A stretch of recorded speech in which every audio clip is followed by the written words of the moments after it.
Good evening, Avram. Hey, how's it going? Good, how are you? All right. Just trying to. I'm thinking for the last half hour what it is that would be the most interesting thing to talk about today. Which microphone is Um, currently active? um, hmm, hmm. How about now? Is it better There we now? go. Yeah. Sounded like you were in the room. Oh, default for some reason it was using my webcam mic instead of uh, my podcast mic, so that would definitely cause a problem. Yeah, that would uh, definitely cause a problem. Yeah. So, um, hmm, well, let's see. Indeed. So much of my week was Prime Day stuff, Oh, but unfortunately, nothing finding a that I. finding a gadgets topic this week was almost impossible. I didn't think it was going to happen because so much stuff was Prime Day. Yeah, it was. You know, so the problem is that some of the stuff that I would say, oh yeah, this is a great time to buy something, but it's not as great a time as it was like 3 days ago. Um, because you know it was a good, and possibly it'll be a good time again, but it's not as good a time as it was 3 days ago to buy like an you know I don't know. It's hard to say. Yeah. Uh, um, so we could talk about that. I did do a pretty extensive story on more prompt injection, but I think we talked about prompt injection before, didn't we? I don't know. Hold on. Let's see. Protecting your intellectual property, Google SGE, Computex, Discovering the Dark Side of AI. It might have been in there. Exploring the use of AI in media, Microsoft Jarvis, Auto GPT, Generative AI, the Plagiarism Machine. Still my favorite episode title. Yes. Windows Yes. 11, mouse Well, jigglers. So we're back into normal topics back there. Yeah. Unless it's part of the dark side of AI, I don't know. I think that was the I mean, opposite point, though. this, Inject um, content to exploit AI. yes. Well, there's a new and exciting injector this week. That's not, uh, but I don't know. I don't know if it's that exciting to most. But I can demonstrate it pretty well. I think, hopefully, Google's GDocs is is has a big vulnerability in it, which a security researcher just shared with me last week, and I did a story about it on Friday about how you can get it to like to basically to fish people really well. Oh, Um, interesting. you Well, can I see. put like content. I see we have some activity in the chat room. How does that sound for a topic tonight, guys? That, or I could talk about less expensive upgrades that you could do to your PC. Um,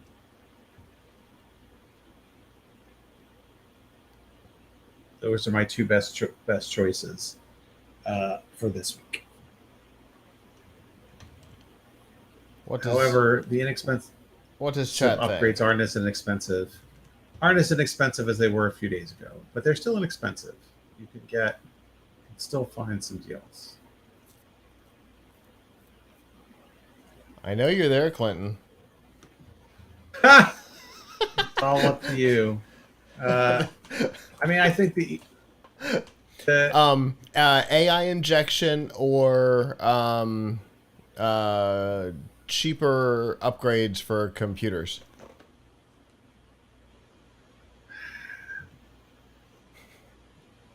My guess is that the AI injection will be more interesting if I can make it work.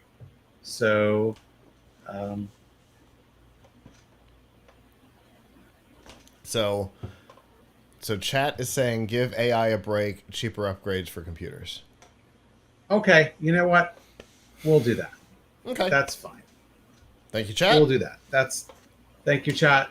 That's a good point. We do need to give it a break at some point, and there'll always be more. So, Yeah. unfortunately, it's not going away. Indeed. All right, let's see. How are we doing out there? Look at destinations real quick. All right. Well, I see some people starting to show up on the live stream. If you're watching live, definitely feel free to participate in the chat. Doesn't matter if you're on Kick or Twitch or YouTube. I can see all of them coming into my feed over here. So definitely keep up on the chat because I see people starting to show up in YouTube. So definitely. The only topic that wasn't on the site yet is a weird one. It's Miranda Sings, the ukulele girl on YouTube, who may have I been don't know that. I'm not she familiar with may have that. been grooming children, and in lieu of an Oh, apology, she wrote a ukulele song, and then she put it on iTunes or on Apple Music, and is using that as an excuse to take down videos that are criticizing her. So I've I never heard of intend, this person. I should say. she's toured and all kinds of stuff, and she's had to cancel her tour. It's a whole fascinating topic of what looks like an innocuous YouTube channel and turns out to be a potentially pretty sophisticated grooming effort. Ooh. Well, So that article will be up later, but that's topic 4 because, you know, the importance of paying attention to the content you're watching, right? yeah, So, it is important. all right.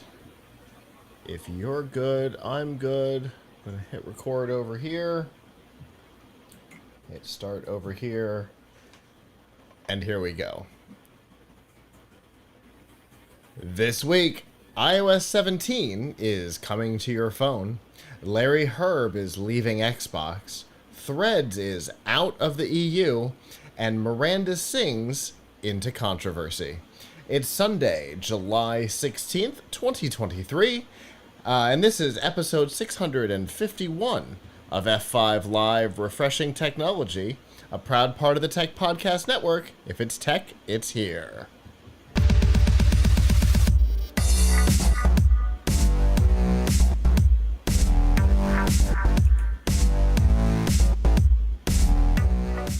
Wherever you are and however you're accessing our show, whether it be on social media, Facebook, Twitter, Instagram, Snapchat, or Threads, through our live streaming services, livestream.com, Twitch, our new friends over at Kick, or on YouTube, where you can join the community and get ad-free episodes of F5 Live and Piltch Point, or on our website, PLUGHITZlive.com. Thank you for making us a part of your day. There are 2 ways that you can do that. The first is Sunday nights at 9 p.m. Eastern. You can go to f5live.tv/join us. There you can chat with us in the studio. Give us your feedback on the topics as we talk about them. We always love to hear what you have to say. If you can't join us live, that's okay as well. PLUGHITZlive.com/subscribe. There you'll find all of our shows, including F5 Live, Piltch Point, PLUGHITZ Live Presents, and a whole lot more. And of course, find all the ways to watch, listen, and follow along.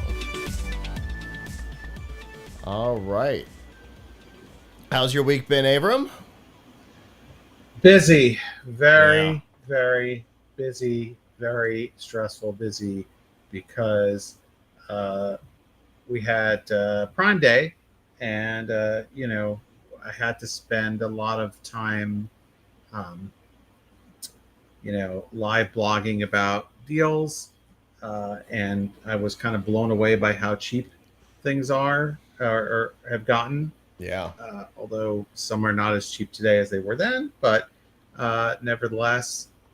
So that was a big chunk of my week, and I'm still just tired from all of that. Yeah. Uh, like just physically exhausted still. I spent a lot of this weekend sleeping, but so that was a big chunk of my week, and then found a new security vulnerability in Google Docs, new AI stuff on. Well, I didn't find it.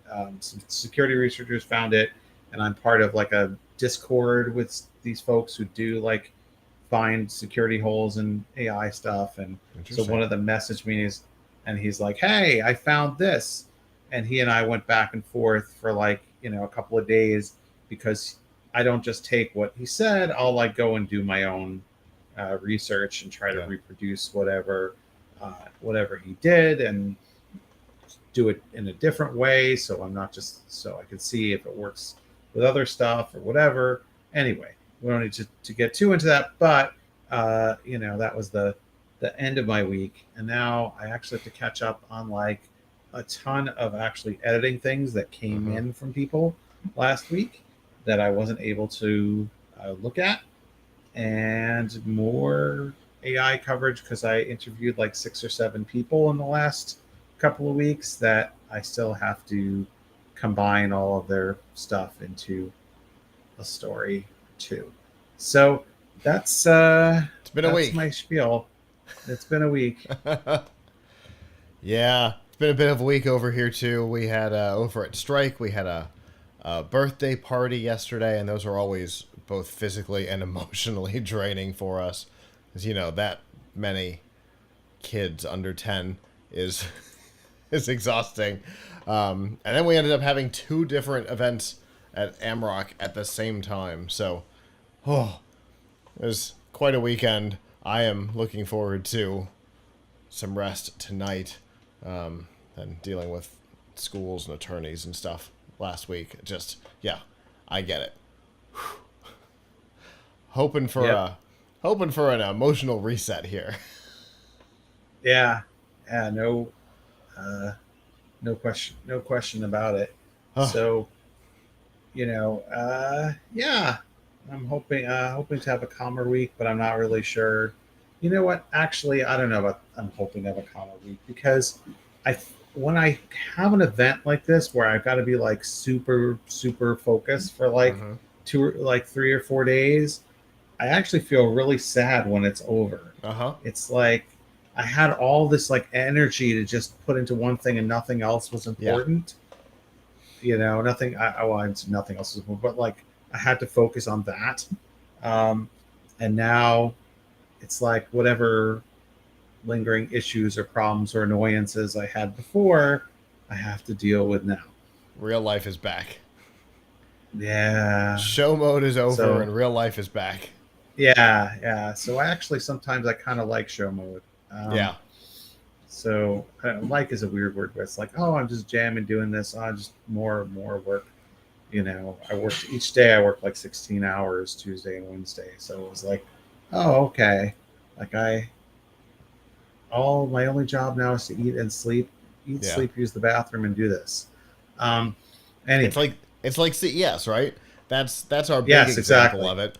It's just go go go go go go go, and at the end of it, there's an emotional that comes with it, and Yeah, then I because feel it's so really long, and depressed at the end of it. oftentimes, yeah, exactly. Oftentimes, it comes with like a physical reaction that usually for us ends up in at least one of us being sick because of the go go go go go Yeah, for 10 days. yeah, yeah. Because on top of the Uh, normal CES stuff, we have to build and take down a studio, and yeah, yeah, exactly. so yeah, So it can totally be. get it. After all of our events last night, a group of us stayed at Amrock until after midnight because we're still we're still in energy mode.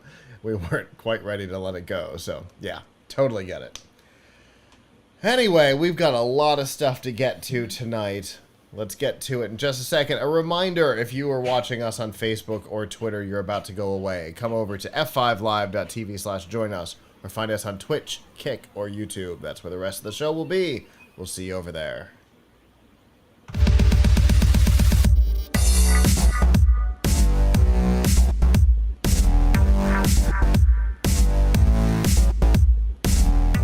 This week's Nifty Gifties on F5 Live Refreshing Technology is proudly powered by the Microsoft Store. Whether you're looking for a new laptop, tablet, Xbox, games, or a whole lot more, you can get them at the Microsoft Store. Remember, current students, faculty, parents, and active military can save up to 10% off almost everything. To browse the products and learn more about the discounts, you can go to f5live.tv/Microsoft. Well, it's that time of year. Apple's newest version of iOS is close at hand. It's July. Usually the new phones come out in September and the new iOS comes out at the same time. But we have a public beta out now. It's a little earlier than I think we're used to seeing. And Apple has changed the way you can get the beta. You don't have to go download a provisioning profile and all the stuff you usually have to do. If you go into Settings, General, Software Update, and Betas, you can say Public Beta, hit the back button, and it'll let you install it. It's a really easy process, and there's some interesting new stuff in iOS 7. Nothing earth-shattering, right? This isn't an exponential release. It's a incremental release. But there are a couple of cool things. From a practical standpoint, I cannot believe it is 2023 and I'm having to say this out loud.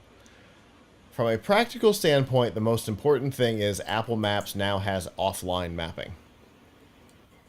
Now, I had a flip phone 18 years ago that had offline mapping, so I don't know why this would be a new and exciting thing, but Apple's getting it now in Apple Maps. All the other maps, here and Google, and they all have it already on iPhone. But if you like the Apple Maps, because you like it to show you and tell you where the stop signs and traffic lights are, you can now do it offline. Why is that important?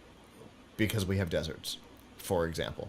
You can drive through parts of the country on what we called last summer the Great American Road Trip. We ended up 4 or 5 times in places where we had no cellular service. And so Apple Maps was completely useless. We either used the Here We Go or Waze, but Waze is a lot of online stuff too. Here is the way we tend to go for offline stuff. It's the old Nokia Maps. I'm, super familiar with it. It's got all the offline stuff and it works with CarPlay, so that was our go-to in offline mode. But Apple finally has offline mode. Hooray! It's not a new feature, just new to them. The last feature that they have finally stolen from WebOS, I don't believe there are any left, because they've already stolen the notification system and a couple other things. They literally hired the development team from WebOS that designed the notification system at Apple so that they could design the notification system for iOS.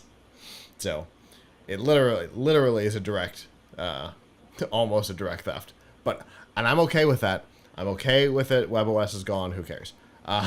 But the last thing was called exhibition mode on the Pre and the touchpad. And it is now called standby mode on iOS 17. If you put your phone down in horizontal mode on a Qi charger, it goes into a mode where it'll show you information while it's charging, kind of like an alarm clock, right? It can have time, it can have calendar, it can have notifications, it can even have pictures. Unfortunately, it's important to remember that this is a beta, and there can be and will be issues. right now, the issue that I have been experiencing, I've been running a 17 beta for a couple weeks now, is that if you set it to show you photos, it'll ask you to unlock your phone. And when you unlock your phone, you come out of exhibition, standby mode, and Yep. it doesn't matter anymore. So, good job, guys. But there's a lot of things that I really like. I like that, it shows the time and calendar and stuff all in white, and then after it gets past a certain time or you've put your phone into sleep mode, the text all goes red, so it's not a light that will keep you awake. It's a pretty cool feature. I am annoyed that as of the last time I checked, there still was not a digital clock option.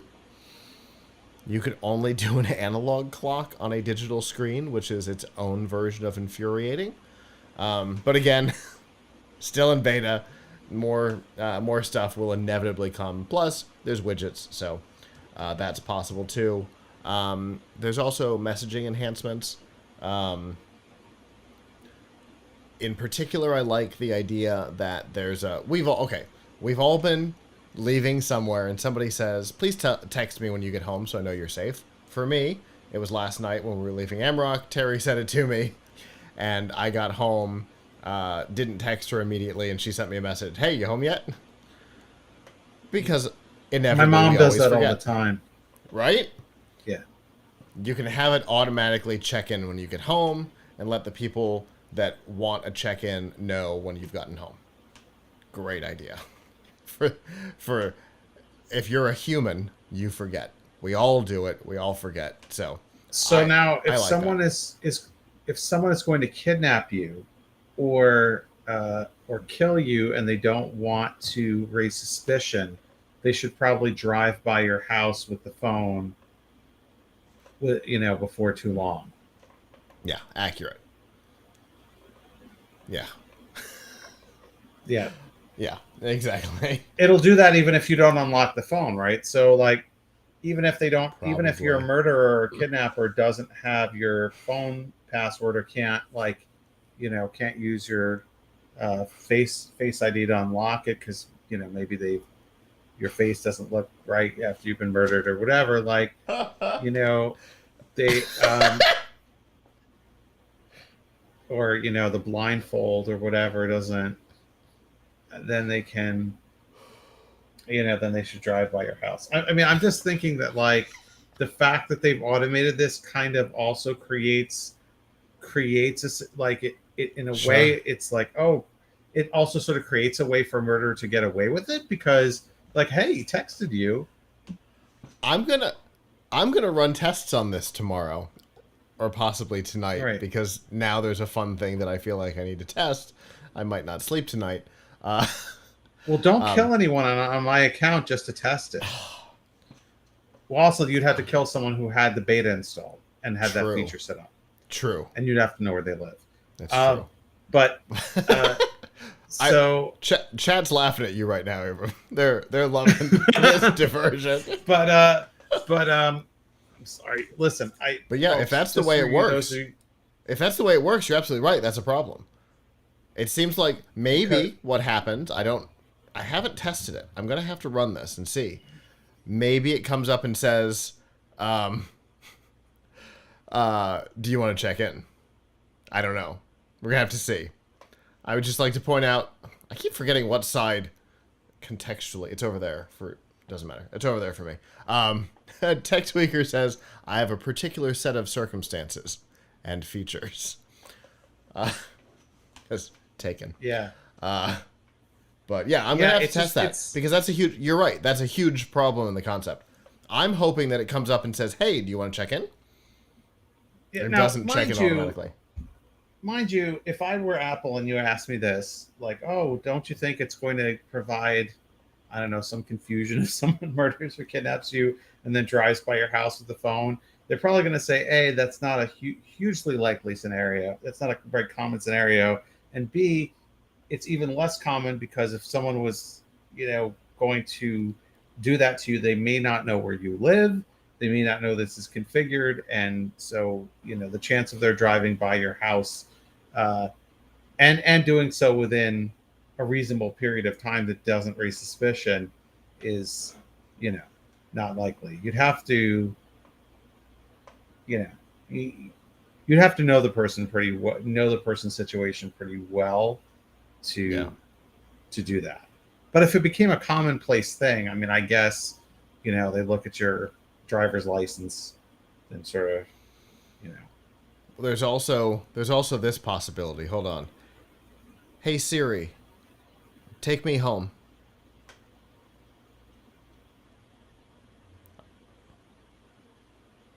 I want to see if it'll open navigation without me having to unlock the phone. Absolutely. Oh, so that's a security flaw right there, because then if you lost your phone, then they could find out where you live. No? Yeah. 100%. I kept I my mean, finger I you could kept my argue finger that over the would be a good way camera to the whole return the time. phone to someone, but That's yeah, fascinating. yeah, that's a the one that you showed later is a much bigger security hole Yeah, it than is. that. Yeah, it is. So, um, it's much more likely that someone would have access to your phone for a moment while you're not looking, ask it that, and then write down your address. Yeah. Then, And yeah, then that's a way worse situation. Um, yes. J- Chat has said, "Geez, Avram gets murdery when he's tired." Listen, I should just tell you guys, I don't live that close to him, but you may have heard on the news that I live on Long Island, New York, and they just caught caught the alleged Long Island serial killer on Friday. So Hmm. I do have serial killer on the brain. Um, Fair enough. was I just discussing, I did see that. yeah, yeah, was just discussing it over dinner with my family. Oh, But that the that wasn't the a kids strange loved it. sentence at No, all. no, no. You know, it's like, did you hear what he did? Anyway, Yeah. that's that. But yeah, that. So I mean, there's definitely privacy implications for some of these things, but on the other hand, it's good. Now, is there a way of having it text someone your current location Yes. periodically, Absolutely. or So one of the yeah, cool things is I can actually send, like, I could text you, uh, with a essentially a time bomb on it, right? Or not, um, a tracker for my device. So I can say, Avram can keep track of where I am for the next 60 minutes. And then after that, it time bombs and it goes away. If it's an iPhone, the whole message disappears, I think, out of iMessage. And if it goes to Android, I don't know how that works. But you can time bomb the thing, or you can make it perpetual until you actively say that's enough. So you could give access to a significant other that can always check up on you, and then revoke it if that relationship ends. yeah, yeah. I mean, my mother is just a big nag whenever we're about to whenever we're driving to her house, which is like an hour and a half drive. Like, two or three times she'll call. She'll be like, "Where are you now?" And I'll be like, "Well, I'm on the bridge." Uh, wow, you must be hitting a lot of traffic. So do you think you'll be here in like 20 minutes? I kind of, I kind of want to put, I kind of, no, we were both on Android. I kind of want to have something that's just like, here, you want to know where I am now? Here's where I am now. Okay. I mean, not every minute of the day, just like when I'm on my way to her house, so I don't have to hear about it. Right, exactly. So in that case, you send one of the time bomb ones. Yeah, Yeah. that would be And good. That would and be good. Tech Tweaker in the chat says this was the exact same problem with programming home into your car GPS or into a Garmin, or you can just grab the registration out of the glove box. Yes, well, that you had to break into someone's car, which I think Yeah, is a little. I don't know. I mean, that's a different security vector than like somebody left their phone and went to the bathroom, or I don't know, true. something like Or that. it fell out of a pocket or Uh, whatever. your your Yeah, car doesn't fall out of your pocket unless it's a, Hot Wheels or something. yeah, But yeah. It's a little bit more of a an challenge to easier break. an easier Yeah, invasion on the phone. an easier invasion on the phone for sure. Whoops, But I dropped my hey, Mercedes. That's yeah. But yeah, I mean, look, we're all definitely living in a time where it's very easy to get someone's. Well, I don't know about it's very easy to get someone's information. It might have been easier in the past. We had white pages, right? true. Um, so you know, I wouldn't say it's very easy to get someone's information, but I guess you can if you work hard enough at it. Um, Yeah. you know, but and and whatever. so many people share that kind of stuff on Facebook or Twitter or maybe Threads or Foursquare. I don't I think people saw use an Foursquare apps. anymore, but you know what I mean. I saw an absolutely frightening commercial that from a German telecom that someone posted on Twitter today, that uh, about how you shouldn't post pictures or videos of your children online, Hmm. uh, not for the reason that you might think, like not for like pedophiles or things like that, but because someone can take their image with AI and do all kinds of crazy stuff with it. And even even when they get older, make an aged version of it. And then the aged version can be used for identity theft and all kinds of crazy stuff. Like, and what they did is, I don't, this almost seems like they faked it, but this is the commercial. They had a family that likes to share videos of their little girl online, and they brought them to a movie theater, and they thought they were watching a movie, and they played them like a 2 minute thing where they had a digital clone of their daughter who had been aged up to adulthood, even though their daughter is like probably like 6 or 7, and and the digital clone was like talking to them and was like, because you put my picture online, now you see all the things that have happened to me. I've been arrested because somebody pretended to be me, made a fake ID with my face. My credit's been stolen. People have been used my face and my voice to like try to scam you out of money, like all kinds of crazy stuff. So Yeah, that's an interesting, like, especially as we're getting, and we're not going to talk about this in the Piltch point tonight, but yeah, as sorry, as as I in no, but somewhere. like as AI stuff has gotten, more uh detailed, it's made all of this stuff more possible. That's a fascinating take on it. In other iOS 17, in the messaging app, there's a new menu. So there used to be all the little buttons that took up real estate, and now there's a little plus button that doesn't really take up any real estate that opens a weird menu that doesn't exist anywhere else in iOS, and I'm worried it's going to confuse some people. But it's a much better interface. So good on them for that. My favorite, like, kind of nothing feature is these contact posters.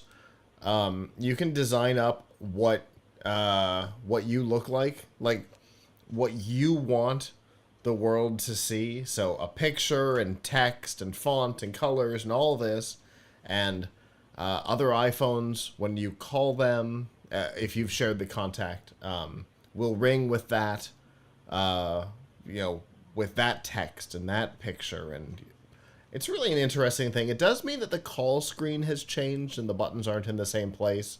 Um, it's interesting. I have definitely hung up on calls that I didn't mean to, that I think I was trying to change to my headset on because the buttons are all in different places. But overall, a pretty cool feature. I haven't gotten to explore it a whole lot because not enough people have the iOS 17 public beta installed yet. But here are my warnings on it. If you are doing Amazon Flex, don't install it. That app is being held together with chewing gum and crossed fingers. And so I wouldn't trust doing a beta install of the OS. If you're doing it on iOS, it doesn't work seemingly at all on Android. If you have any mission critical software that you've ever felt was a little questionable, don't install this. It's not worth it. Let the developers get their stuff worked out before doing anything. If you have an additional device, you can try it on that. If you're worried about mission critical stuff, I've got phones everywhere. I'm not running the 17 beta on anything that's mission critical for that reason. But if you want to give it a try, you can easily go into settings, general, software updates, betas, and turn it on. It takes about 10 minutes and you are good to go. So if you give it a shot and want to give us your feedback, we'd love to hear what your experiences are. Definitely hit us up on social media or comment on this video if you're on YouTube or Facebook or Rumble or wherever you might find this.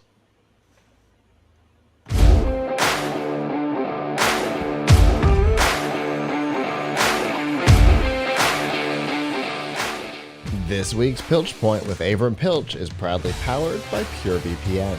The best way to protect your privacy online is with PureVPN. You can hide your online activities, say goodbye to regional restrictions, and improve your streaming quality. Plus, it's available for almost all of your devices. You can get a special price and a 31-day money-back guarantee right now by going to piltchpoint.live/PureVPN.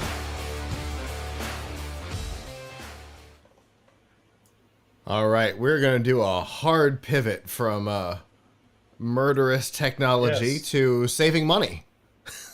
Yes. Well, there is something in common here, which is that a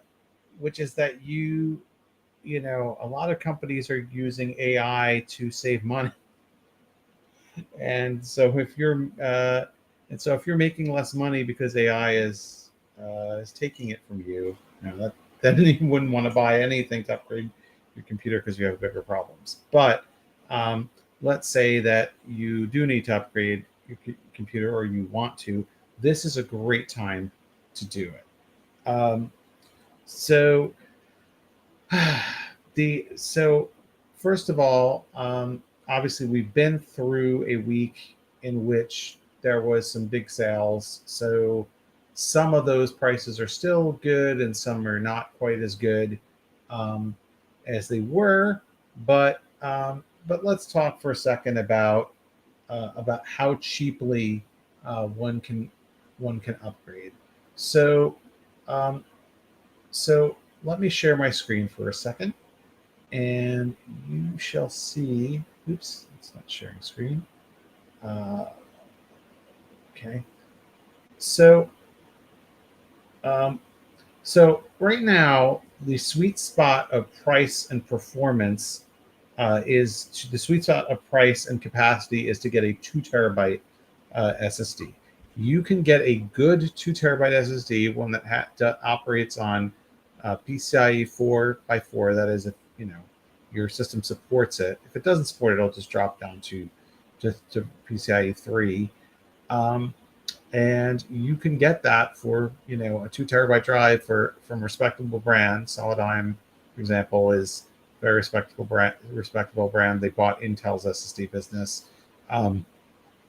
for just $80. Now, if you want to step up to like one of the fastest SSDs around, Western Digital actually has the WD Black for WD Black 89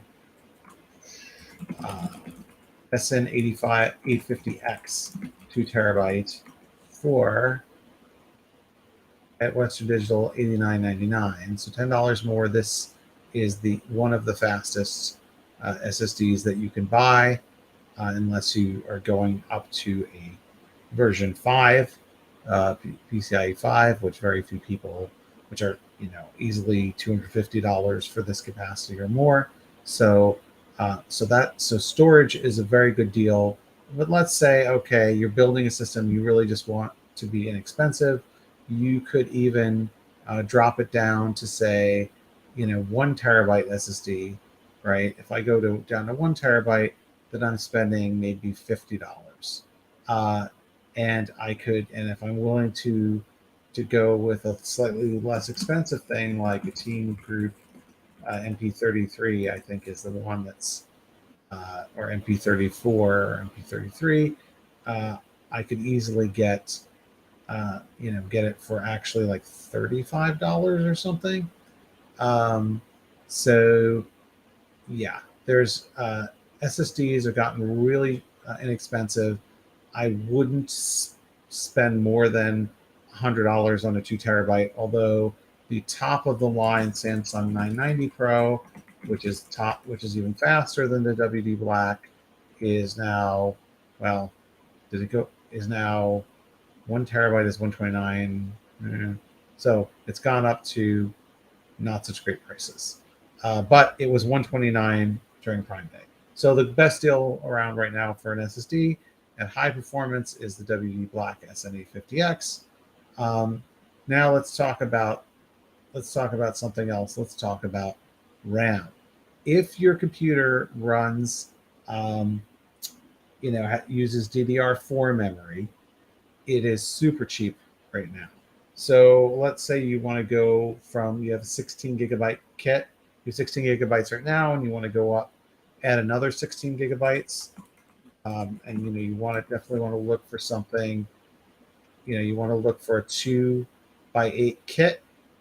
This is for desktop. Of course, for laptop, you need to look up at like the Crucial Memory Finder to see which type of RAM your laptop takes. But you can see here something like $35 for a 16 gigabyte kit, and from respectable brands. Team Group is also a respectable brand. You could do it for $33, but I would definitely look for CL16, which is better latency on those than like a CL22. Now if I want a 32 gigabyte kit, I'm stepping up a little bit. I can do that for $56, $48. I mean, that's pretty good, right? And these are 3200 megahertz, which is pretty much, which is high speed. Granted, there are ones that are sort of overclockable to 3600 megahertz, but you're getting pretty close to the top end in speed just for that. Now, I'm going to say right now that everybody should have at least 32 gigabytes of RAM in their desktop. And if you can buy a laptop with 32, that's definitely a plus, although it's more expensive. How much do we do to go to 64? Well, to go to 64 gigabytes, it's for a 2 kit. What you're better off doing is if you have 4 open slots, buy identical or a 4 kit of 16s, because it's going to come out cheaper. But this is and then you can do the whole 64 for $120 or something. So you definitely want at least 32. Now here I'm showing one of my favorite online tools, PC Part Picker, which I've probably shown on the show before. And it allows you to go through and kind of browse whatever the current prices are. So particularly if you pick something like Builder, you can say, hey, what are CPUs going for right now? And you can go CPU, and then you can actually go through and sort of narrow this down to what it is, and then you can sort of sort by price and see, hey, some of these are ancient, so you probably want to go with modern generations. You mean you don't want a Core 2 Duo? Not unless you're nostalgic. Now, speaking of nostalgia, I learned some here. I want to know what the chat room thinks of this. So one of my colleagues at work, who is one of the absolutely most brilliant people I know, knows more about this CPU topic than anyone. I found out this week that he actually collects CPUs and keeps them in the box on his mantle, like people collect bobbleheads. Huh. And so he has CPUs there we talk about, old CPUs, he has CPUs there that are, way out of date, but they've never been, I mean, he has all of them also to use, but he will buy a pristine copy of a CPU and leave it in the box shrink wrapped like somebody would leave, a bobblehead or in the box, or an action figure in the box, shrink wrapped. Uh, and I just never knew people did that with CPUs, but um, Yeah, it's now I do. fascinating. So maybe there is somebody out there who wants a Core 2 Duo. Um, so um, anyway, the best prices right now on the low end, CPU, if are the Ryzen 5 5600X, which you can do for 158, or on the Intel side, the Core i3 13100 is a good choice, if you're looking to spend less than $200. If I'm going to put here Raptor Lake, right? If Raptor, because Raptor Lake is the latest Intel generation, so you can do the 13100F for $118. You can do the 5600 on AMD side for $158. If you're going to use the newest AMD platform, which is the 7600X, but mind you, motherboards are more expensive for it, and you'll use DDR5 RAM, which is a little more expensive. That's $200. But the AMD ones give you 6 cores. Now, if you want what we kind of consider to be the best value for gaming, that is the the Core i5 13400F, and that's $206, and that's a pretty low price for it. If you live near a micro center, and there are 25, maybe 26 micro centers in the country, and We're they're getting spread one out in all Miami. around. You are, but not till 2024. I know. So if you live near there, they are exclusively selling the Ryzen 5 5600X 3D for $229. That has a special 3D V cache, meaning it's fantastic for gaming, and it's only $229. And they are selling it in a bundle with a motherboard and RAM and 16 gigs of RAM for $329 right now. So if you live near Micro Center, that's the best deal, but you got to go there in person. You can't order it online. I mean, you can have it, reserve it online, go pick it up, but you can't have it shipped to you. So if you don't live near Micro Center, you can't get that. But that is one of the best deals right now. So now let's talk really quickly about graphics cards. So we maintain at Tom's Hardware a hierarchy of like what graphics card is faster, which graphic card is faster than which, because you're cutting across different generations and different AMD versus Intel. So versus Intel versus NVIDIA, mostly NVIDIA and AMD, but there's some Intel. What is faster than what?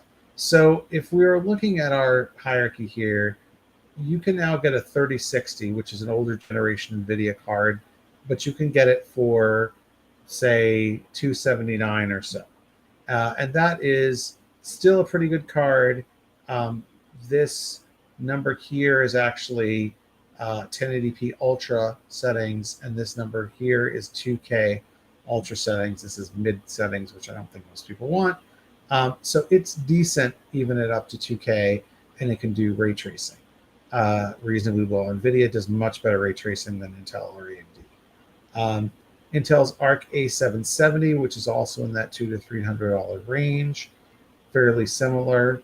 The 6600 XT is actually a better deal. You can usually find that, I think, for under $250 these days.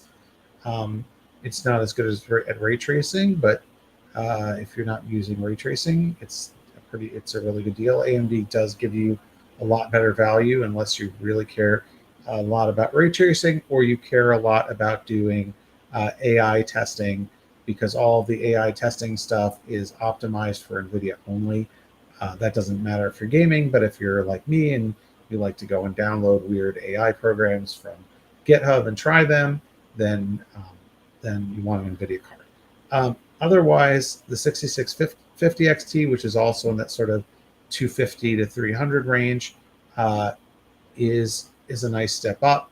7600 is a newer model, but about the same range, also around $300.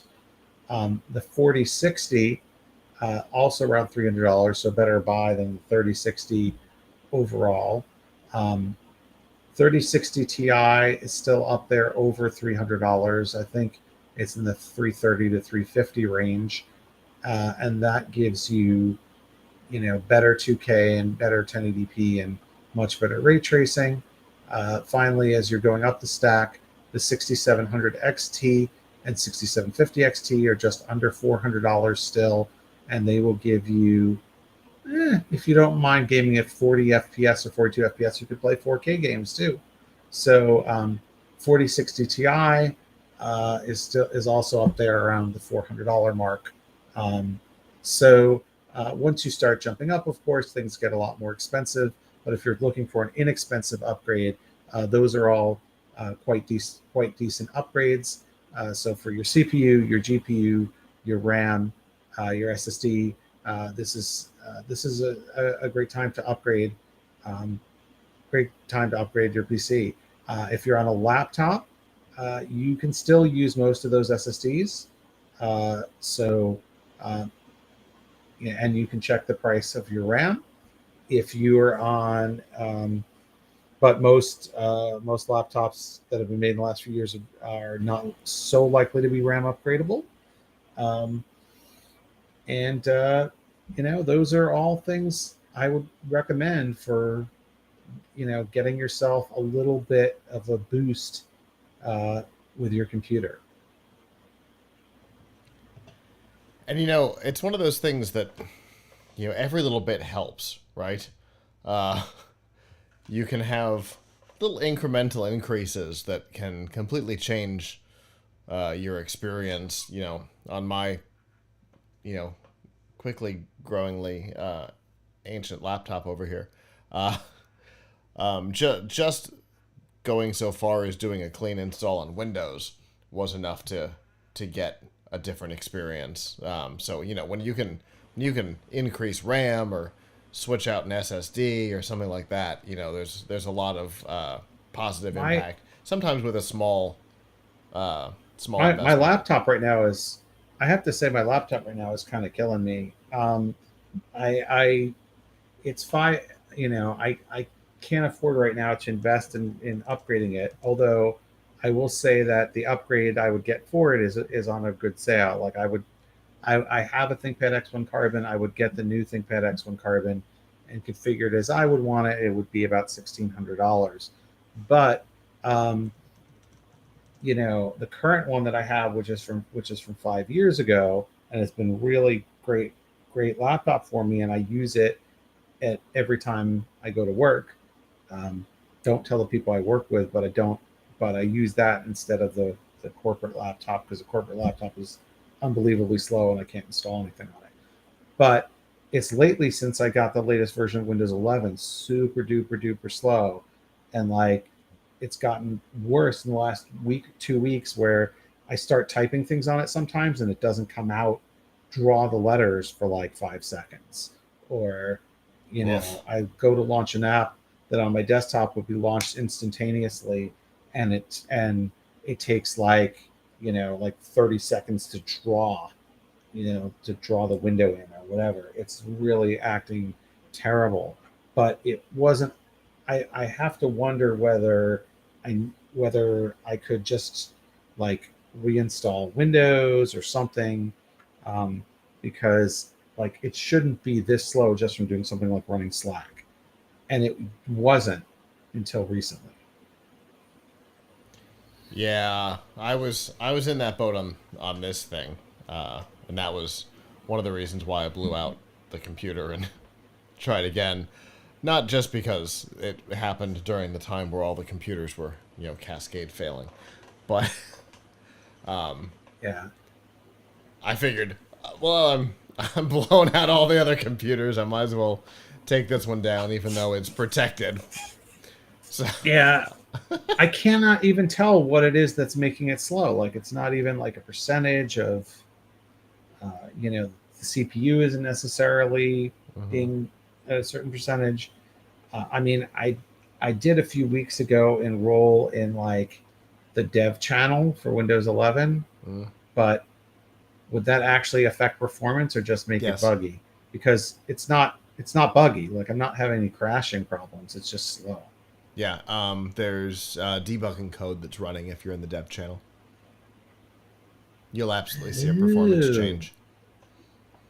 Really? I just Yep. thought I was just getting the because I'm one of those people. I'll live on the edge of my seat and see if maybe my computer Sure. crashes a couple of times to be able to use the latest features. But if it's going to, I was not expecting it to be like slow to open apps and things like that.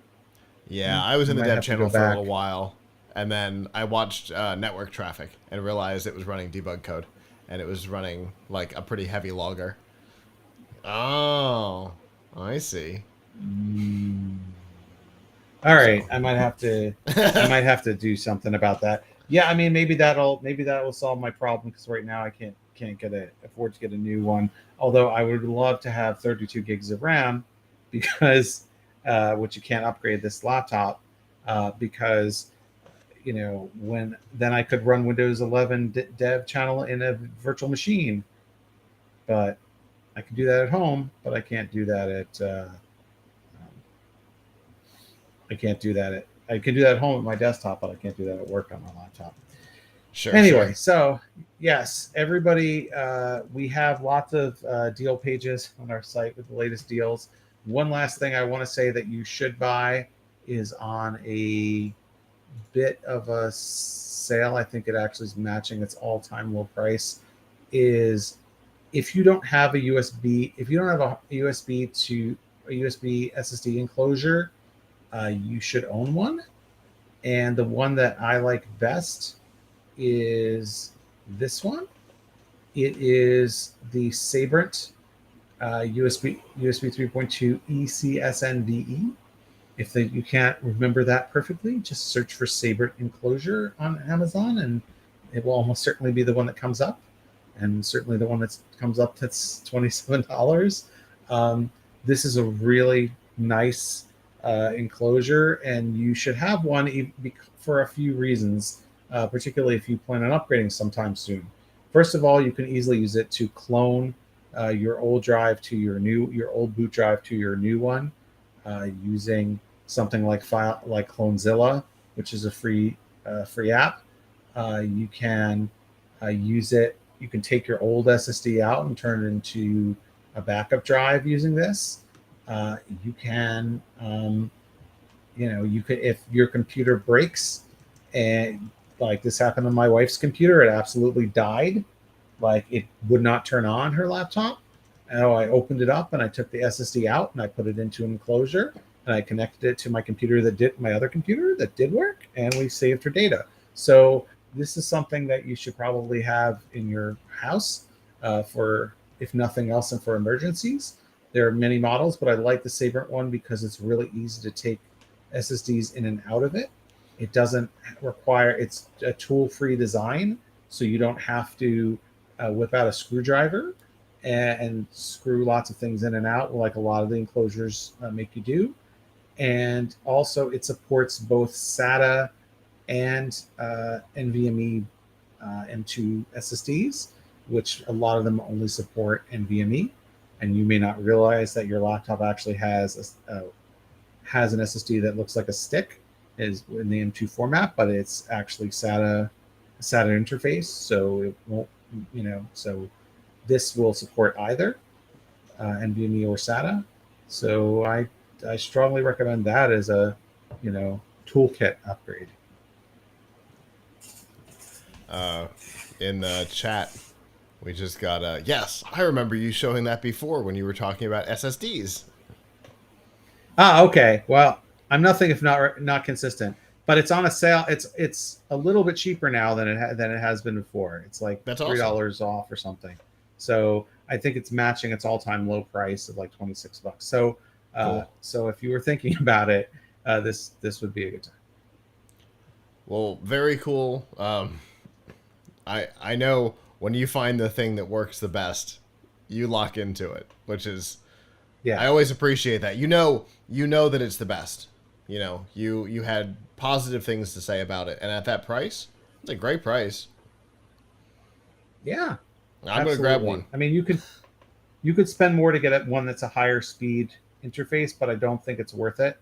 I mean, you can get Thunderbolt 4 or USB 4 drive, enclosure for like 90 or $100, Hmm. but provided that you actually have a system that supports that. But honestly, unless you're like using it for like video transfer every day, it's 10 gigabit. The 10 gigabit interface is fine. Very cool. Well, I know you mentioned it briefly before, but I know you've got rundowns on this stuff, right?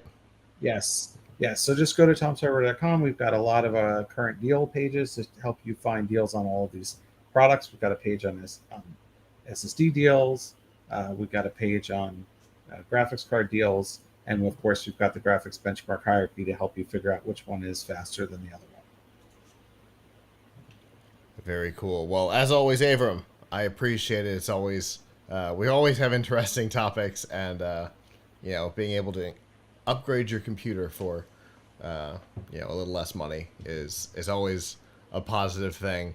And as always, I look forward to what we talk about next time.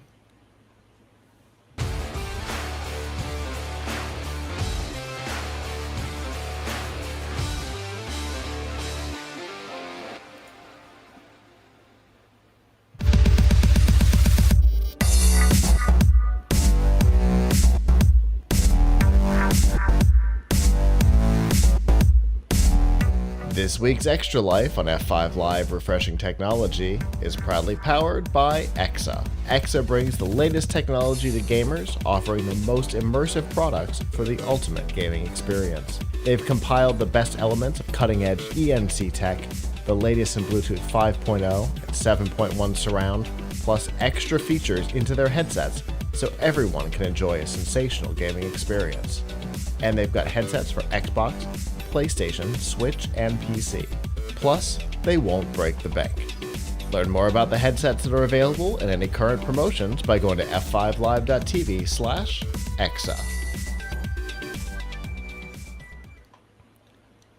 Well, we got some sad news in the gaming world this week. Larry Hryb, better known to the world as Xbox Live's Major Nelson, is leaving Microsoft after 22 years with the company.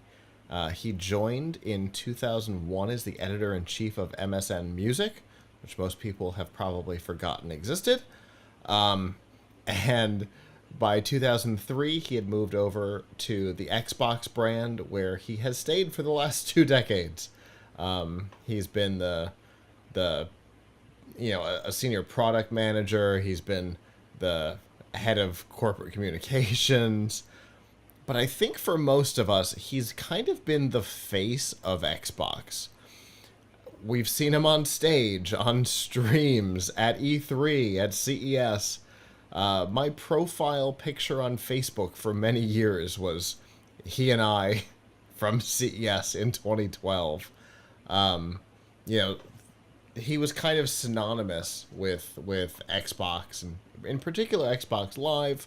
With his entertainment background, he was instrumental in the Xbox 360 user experience, achievements, party chat, in-game messaging, and then of course the focus that came with entertainment on Xbox under Steve Ballmer.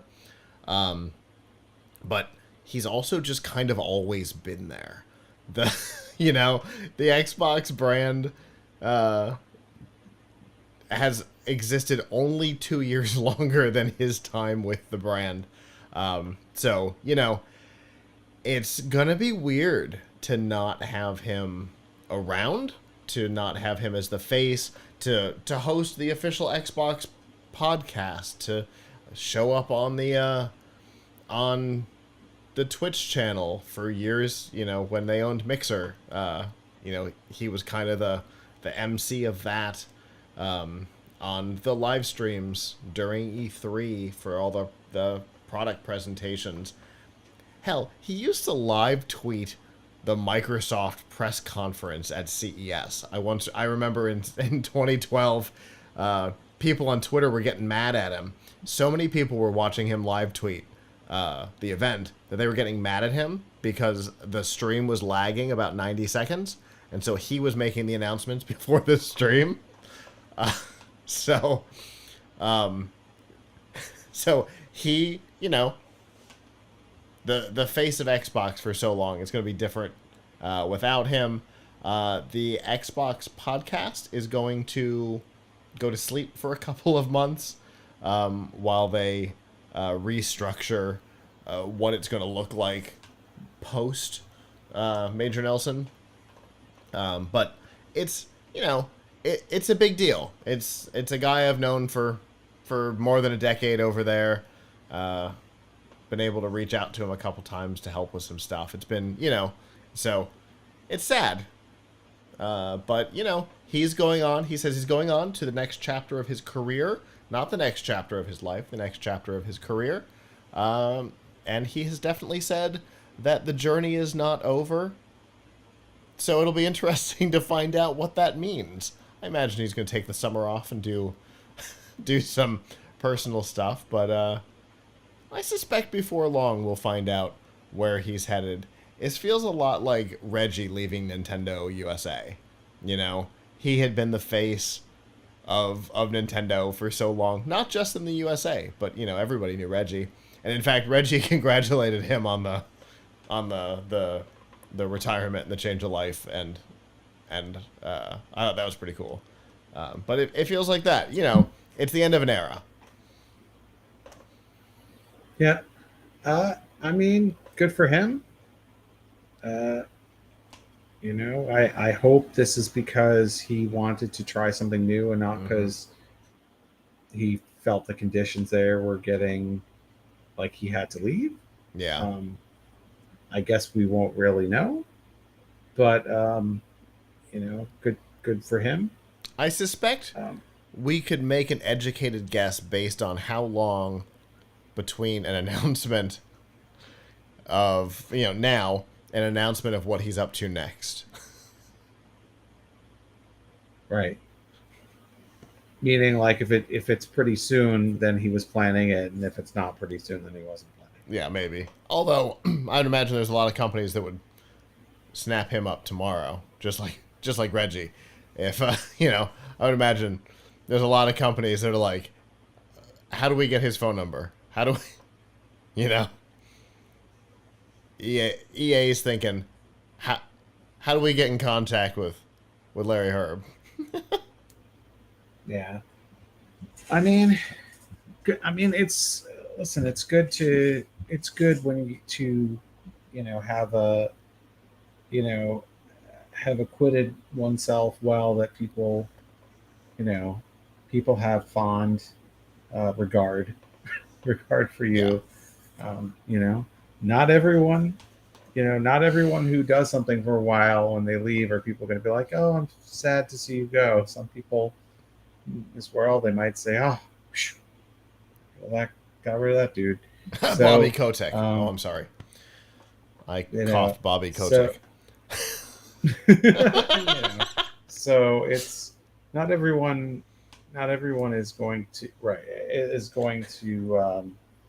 generate nearly universal positive regard. Yeah. Like that. Yeah. You know, Bobby Kotick over at Activision, the entire gaming industry despises him. And from what I can tell, most of the people inside of Activision do too. It's the thing that they're most excited about Activision becoming part of Microsoft is that he leaves.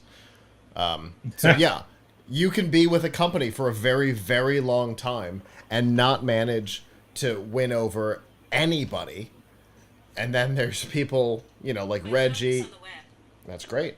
There's people like Reggie or Larry Hryb that, you know, people who don't know them but feel like they do because they've seen them so many times doing silly things. Reggie playing the Wii fake music thing, right? or you know, Larry Hryb doing Project Natal, which became Connect before it was Connect, they get out there and get to do silly things, and you feel like you know them, and you've seen them for so long. So hopefully good things are coming, whatever he's up to. I suspect he's got an idea, because it feels like this would be a wild time to be involved in the Xbox brand with all the Activision stuff going on. This seems like it would be, if you're the communications guy, if you're the guy that's out in front of everything, this feels like one of the most fun times in the Xbox, history to be doing that stuff. But I would imagine it's also pretty stressful, because I imagine he's been spending time in court, because again, he's been the face of Xbox. So maybe it's just time for something a little calmer for him. We'll see what comes next. I suspect whatever it is will be interesting, because he's had a huge impact on the Xbox brand. I suspect he's been a big part of why Xbox has been a success. And so wherever he goes next, he will likely have the same kind of impact.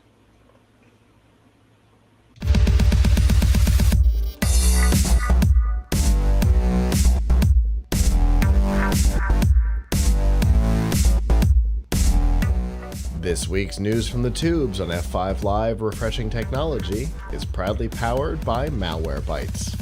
Whether you use a PC, a Mac, or a mobile device, Malwarebytes Premium is the company's strongest protection ever.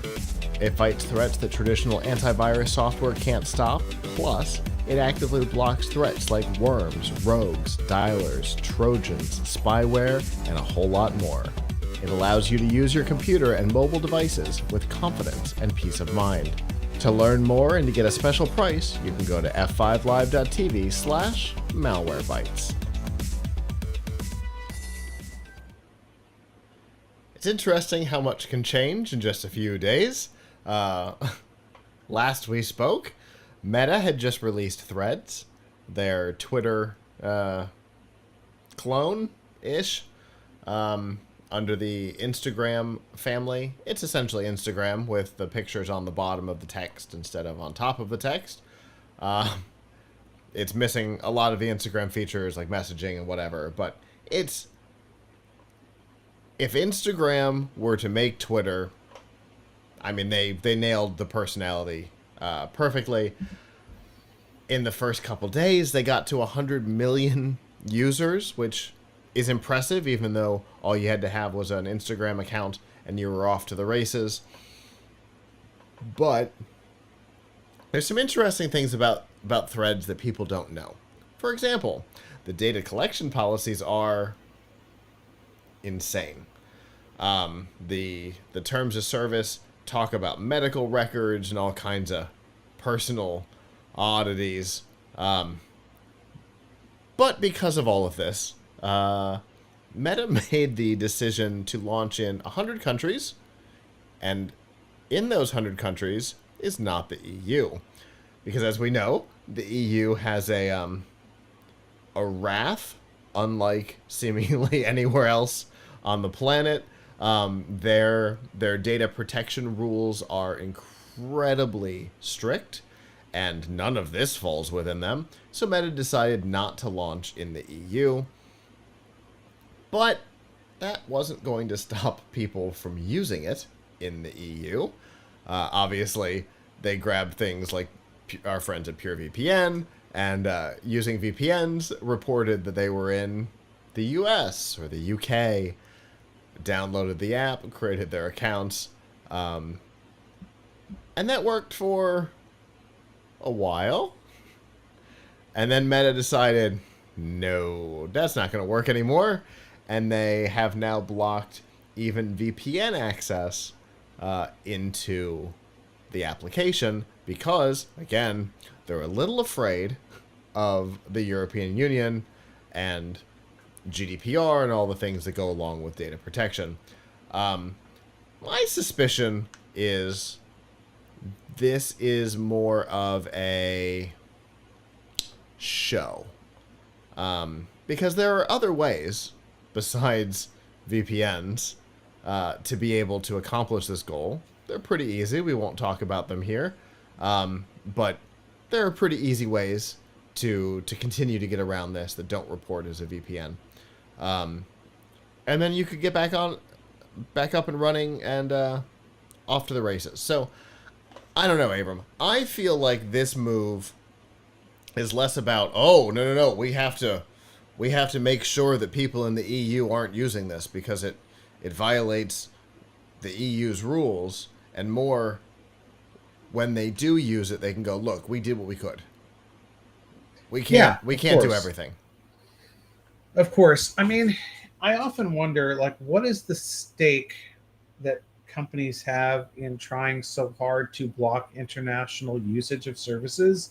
Like, they're not supposed to allow certain things, but on the other hand, like, does it really hurt them? So, like, Netflix, for example, you cannot log into, you know, UK Netflix from the US unless fool it by VPNing, right? Right. So BBC, anyone who lives in the UK has free access to BBC if you pay the television tax, which I think everybody does, but whatever. In fairness, you get all you have to say is yes, I do. They don't verify. Yeah. They only ask you if you have paid. They don't check it, right? So, right. So you can, one can very easily, if you want to watch stuff on BBC iPlayer, get a VPN service. There are some free ones. Go, make sure you hit a UK server and then go to the BBC iPlayer. I don't at all use our friends at PureVPN to do exactly that. I would never do that. So one could do that, and on the one hand, like, I'm sure BBC doesn't want people to do that. On the other hand, what is it really costing them? Like, that people might do that. I think, why do they even need to regionally block it? I guess for whomever they want to license the content to, they have to make a show that they've created value, right? So, like, they also have to prove to the people they're licensing from, because, for example, Channel 4 in the UK has the UK license to stream The Big Bang Theory. So you could go grab a free VPN, or if you've got Pure VPN or something like that, you can connect to a UK network, watch it there, and not have to have Hulu. Oh, okay. I can't imagine. That seems so weird to me, to be like, yeah, I'm going to go to the BBC channel to watch an American show. Sure. But tricksy people are tricksy. Yeah, no. I mean, I get it. It just seems weird, but so I think they have to make a show again. To your point, I think they have to make a show that they are complying with the rules of their license for The Big Bang Theory or Breaking Bad, which I think they also have. Shows like that. They have to make a show to the U.S. licensors or wherever the content's coming from. We have rules. We verify IP. We do all this stuff. But I think you're right. I mean, outside of the rules of their licensing of shows, I don't think it hurts them, because it's eyeballs that they can charge for commercials on. Yeah. I mean, those eyeballs aren't useful to the advertisers, but they have no way of knowing that. They can still charge for the run of the ad. Yep. So, yeah, I'm with you. Yeah. I think the only thing they have to lose is in that case, the licensing. And in Meta's case, Meta doesn't want to become Apple or Google, right? The EU has weapons trained on Apple and Google. We know that. Google has had lots of stuff, antitrust and, all kinds of investigations from the EU. And then, they keep passing new laws seemingly targeted directly at Apple. I think Meta's trying to stay out of those crosshairs and keep pointing back and going, no, we're doing what we can. No, see, They got it from the Play Store or from the App Store. That's Google and Apple's fault. That's not our fault. We did what we could. Yep. So, yeah. That's my feeling. It seems like it's yours too, that this is more of a show than it is like they care. They're not showing ads yet, but at some point they will, and they'll be able to generate revenue off of this, right? And, Right. They don't care. It's more eyeballs. It's more opportunity to run ads. Right. I mean, it does kind of beg the question to me of what makes you an EU user. Like, for example, if I'm American and I have I'm on vacation in the EU, am I violating, like, am I an EU user while I'm there, or is it based on where I'm a permanent resident? I think so. I think it applies to physical, because I know some of these laws involve physical location, right? So the I don't know. There's been a couple of data things that apply to all devices in the EU, whether or not it was sold there or it's active there or whatever. I imagine this works the same. This would work the same way. I mean, in fairness, we're not in the EU, and PC Part Picker isn't located in the EU, and there was the GDPR cookie message at the bottom of the website. Right. He's not in their jurisdiction, but the people who access it might be. So yeah. Yeah, fair enough. The internet is a strange place for those reasons, right? Things can be governed from places that don't technically affect you. I cannot imagine that France is going to come after me. Right? Is the US going to extradite me to France over a data collection thing? Probably not. And yet we all comply with these things anyway, because somebody in Paris might come to the website and we don't want them to accidentally get in trouble. There's all kinds of... Right. The internet's a weird place because of cross-jurisdictional lines. The age verification for adult content in like 6 U.S. states right now, but not the other 44. Right. So it's not even cross-country line, it's cross-state line. California's got their own version of GDPR. I'm not in California. I don't have any desire to go back there if I can avoid it, and yet we comply with their stuff. It's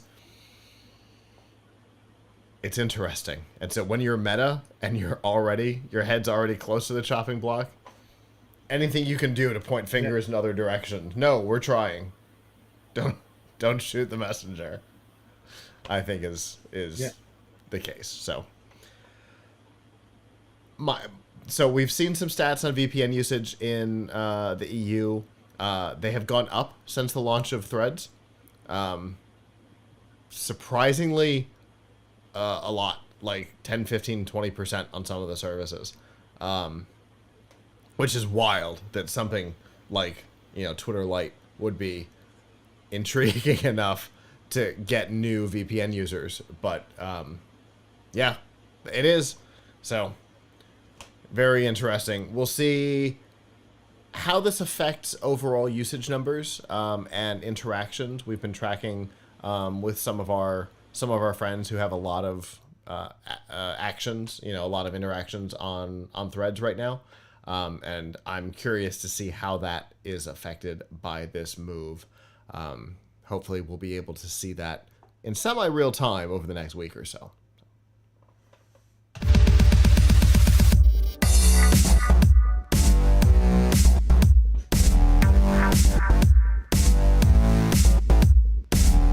This week's DRM Not Included on F5 Live Refreshing Technology is proudly powered by Amazon Prime. We all know that you get free shipping on millions of products with Amazon Prime, but you get a whole lot more, like free music with Amazon Prime Music. free TV, movies, and documentaries with Amazon Prime Video, free games, and a free Twitch subscription to support the content creator of your choice with Amazon Prime Gaming, plus a whole lot more. We've got links to all of these features and some of our favorites, plus a 30-day free trial, all by going to f5live.tv/prime. Now, I know not everybody's aware of this brand, but it's an interesting story that I feel we need to cover this week. There's a YouTube channel called Miranda Sings. The person behind the channel is Colleen Ballinger. I don't know where Miranda Sings comes from, but I also don't know where Fred came from, because that also wasn't his name. YouTube's a weird place. So Miranda Sings has been a popular-ish YouTube channel for a while, and she's had fans of varying ages. A couple months ago maybe now, some allegations were made against Colleen about inappropriate behavior with fans, particularly fans who were underage. There are screenshots of conversations between her and sometimes very young fans, and they are inappropriate's not the word. I know this word is thrown around a lot lately, but grooming is the phrase that we have seen used most to describe what was going on. Because in addition to, chats on social media, sometimes some texts or messenger conversations, there are also videos of the way she has behaved on stage with people she's pulled up on stage, and they are equally awkward. And so a lot of credence was given to the accusations, because people had seen inappropriate behavior. Again, screenshots, videos on stage. Lots of people had experienced this in one way or another. So she disappeared for a while. No new videos, no new social media posts, just kind of gone. Which is not unusual when you're in a situation like this, right? The world is coming after you, whether right or wrong. It's usually best to lay low and see if the heat dies down a little bit. It didn't. And in fact, it seemed to kick up in her digital absence. So, Colleen releases a video that seemed like it was going to be an apology. But it wasn't.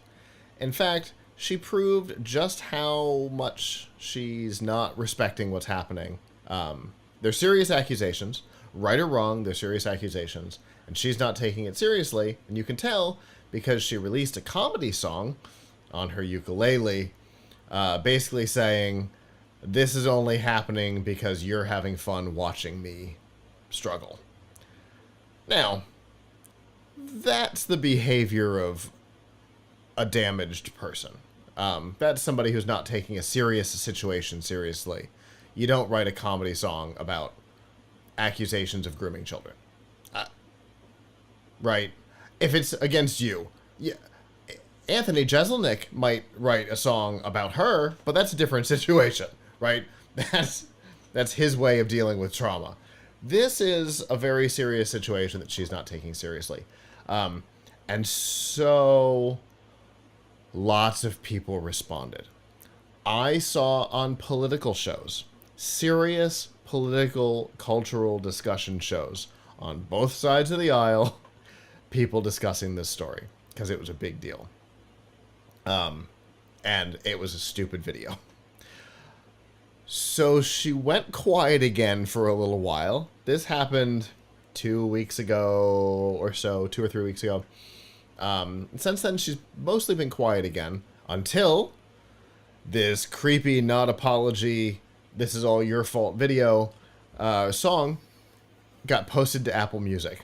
And now, with it on Apple Music, she's using it to issue DMCA takedowns on videos critiquing her video.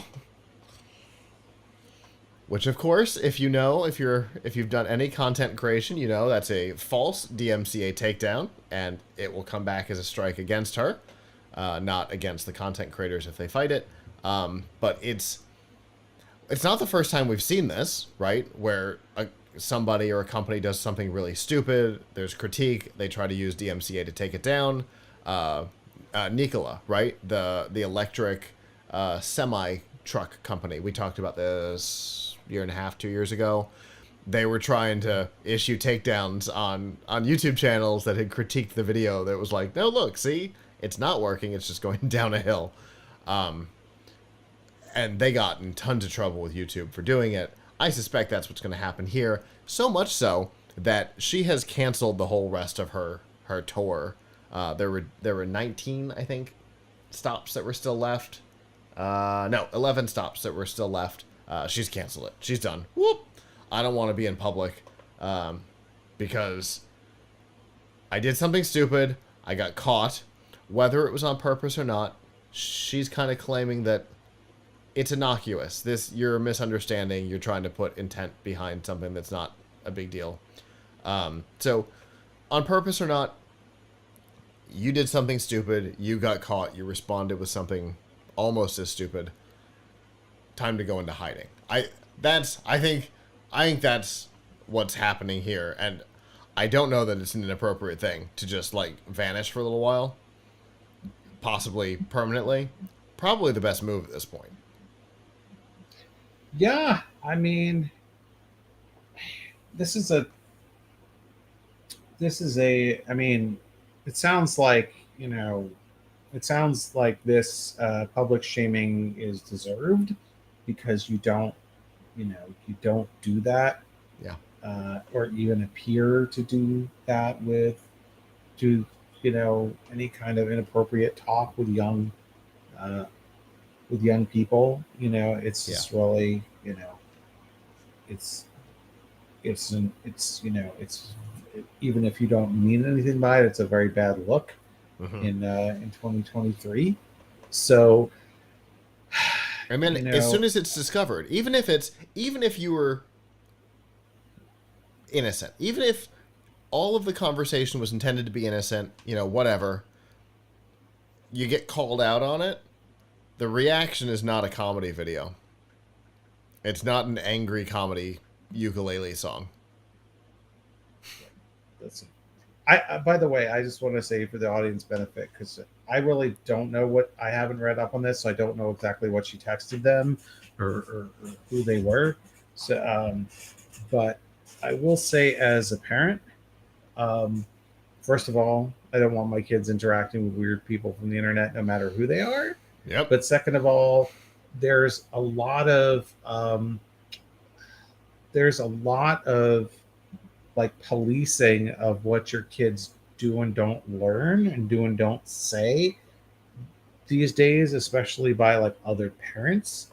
So like you cannot, I don't know, like obviously she's not their parent, which is good. But like as a parent, I say like I, even with my own children, I cannot, not that I would have I cannot say a bad word in front of them. I cannot say, because if I do and then they go to school and repeat it, then I will be in trouble, right? Yeah. So, you have to be really careful what you say to and around children. And, True. It's very, if you get a reputation for having said or done inappropriate stuff, like that's real bad.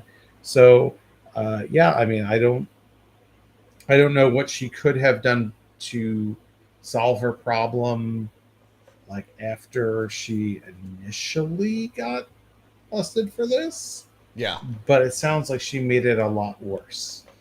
Yeah, for sure. I think if she'd come out and said,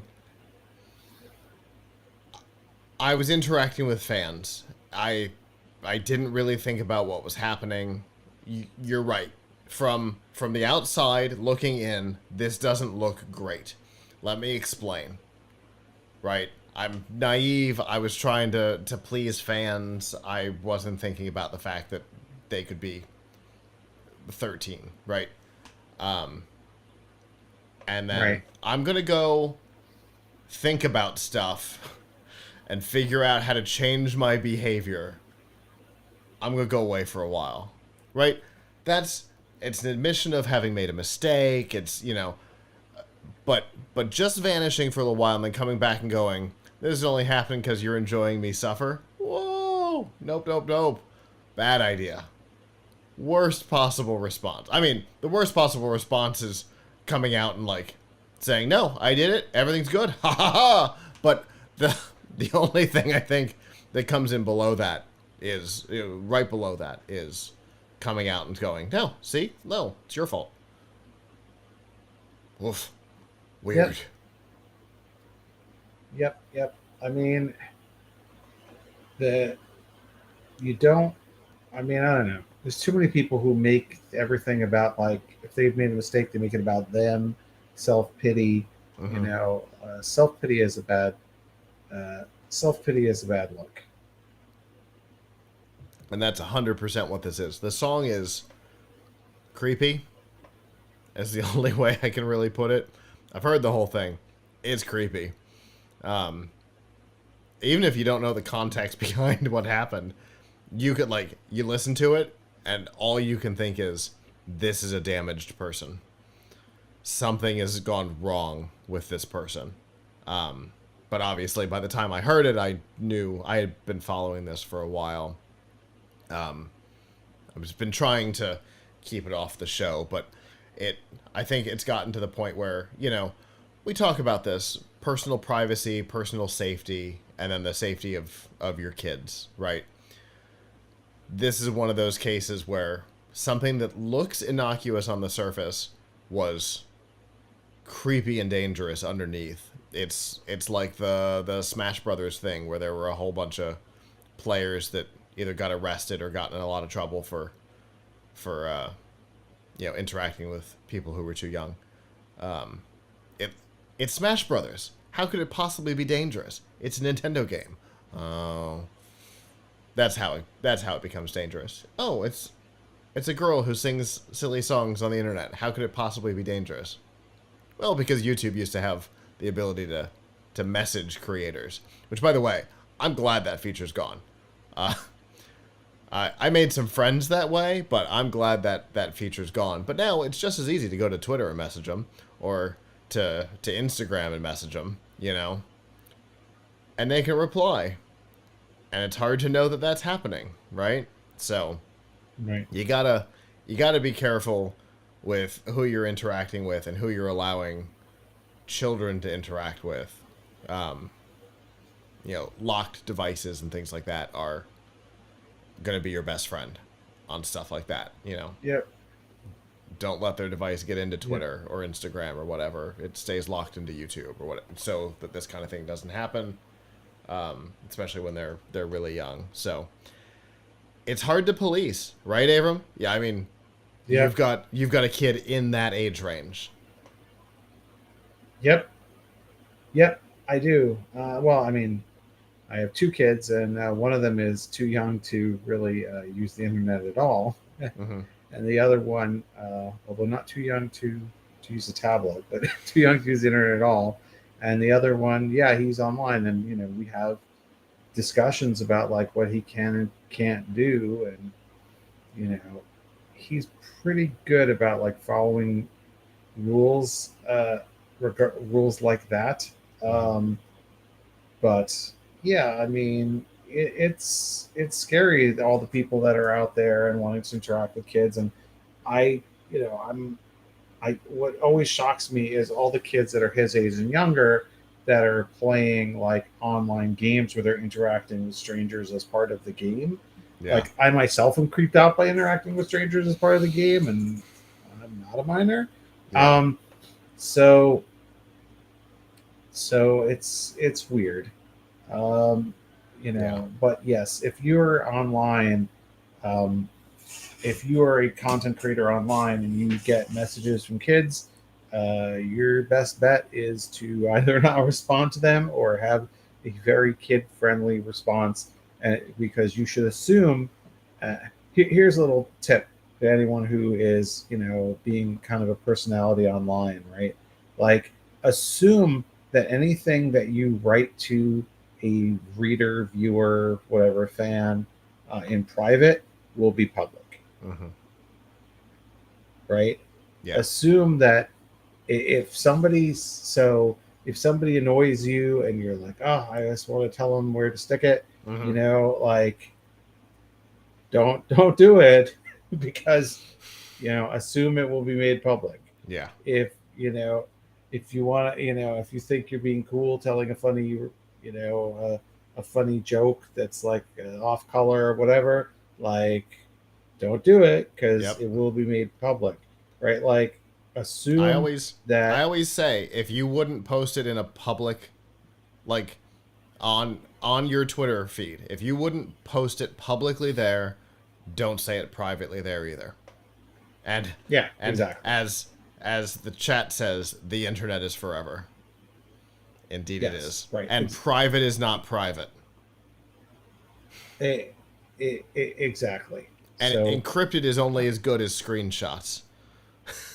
right, right, exactly. So, to make a long story short, yeah, like, this person was pretty foolish.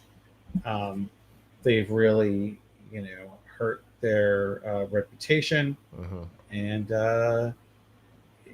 they, this could be a really big problem for them if they need to make money anytime soon, Yeah. because if this was their main source of income, um, Yeah. plus, if they were now going for a job somewhere, this probably would come up and not be in their favor either. So, it's one has to be really careful with one's reputation. Exactly. Because, with this hanging over your head, you may not be able to get a job at McDonald's. You know? Yeah, that's right. So That's one of right. the things, like, so obviously at Amrock and at Strike we have lots of interactions with kids, right? It's what we do. And so on our online stuff we have policies. In person, nobody is ever alone. No adult is ever alone with a kid. There's always at least two. And in fact, it's one of the things that Clinton, who said the internet is forever, we've got people out at Amrock for the next couple of weeks. So, like, on Tuesdays and Thursdays for his event, I'm going to be there too. Or Chris is going to be there. The person who's usually there with him is not going to be available. So he and I are going to team up or whatever. So there's always at least two people. And then online, we don't, like, we've got Slack with Amrock and we've got Discord with Strike, and except for the staff, there are no private chats. None at all. Everything's always in a group chat. It's always in a channel. There's nothing is private. Everything is out in the open for these reasons, so that you can't be in a situation where you're like, well, I said that in private. Yeah, but screenshots, right? We make it so it's always public, so people are always thinking about what they're going to say, and I think they're great policies. Terry started this 10 plus years ago, and we've carried it through all of our programs, and it's a great policy, and I live my life the same way. With Terry's policies, I try not to do anything in, like, private chat unless it's an adult that I know. You and I, private chat all the time. Very different situation. Yes, exactly. Exactly. You got to be very careful what you say to strangers of any age. Mm-hmm. Exactly. So it all comes down to both the creator and the user. Be careful with what you're doing online. Assume everything is public, and just think about what you say before you say it. Well, that is our show. Thank you to those of you who joined us live. Chat's been active tonight, particularly Tech Tweaker over on Twitch. If you didn't join us live, would like to in the future, Sunday nights at 9 p.m. Eastern, you can go to f5live.tv/join us. That'll take you to our Twitch chat. You can also find us on YouTube or Kick, where you can chat with us as well, although Twitch is our most active chat most nights. If you can't join us live, that's okay. PLUGHITZlive.com/subscribe. There you'll see all of our shows and all the ways to watch, listen, and follow along. And of course, both Tom's Hardware and PLUGHITZ Live has lots of content coming out all the time, so make sure to check out both of those sites. I know we've got all kinds of videos publishing over the next couple weeks, so check it out. And obviously, Avram's got new interesting stuff 100 times a day, so definitely check that out as well. And with that, on behalf of the staff that's not here, I'm Scott. I'm Avram. And we'll see you back next time. Ciao.